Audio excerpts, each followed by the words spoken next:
Hallidays Hydropower are expanding hydroelectric technology across the globe. We're making it affordable and accessible by using our innovations that can keep hydropower in equilibrium with the environment. Seeing this industry for the first time when I started my work, I could see that there was a huge scope for further development and innovation in this 300-year-old hydropower industry. With new environmental pressures and also new ecological pressures, we need to make sure that this technology is in balance with the environment if it's going to be a major player in our tackle on climate change. Well, we principally work with a giant corkscrew, and the reason we do this is because the Archimedes screw is actually a fish-friendly turbine, and it sits on a 22-degree angle like this, and as the water falls down the length of the screw, the weight of the water pushes on the flights and it gently makes it turn. Any fish or aquatic life can enter one of the chambers and they can swim down with it inside as well. In the UK, solar has an 8% annual efficiency.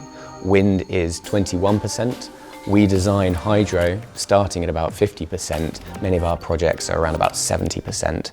It's constantly flowing, and that's why it's such a good energy source. The Bright building here has this incredible space, given everything we've needed to be able to foster that team spirit and that team ethic and work together. I started the company down in Oxford. We moved the team up here to be a part of the economic growing force that is Manchester City. Places like the Manchester Science Park have really given us a great landing point to spread our wings from, delve into all of the networks that are here in Manchester. There's a huge science and technology push up here.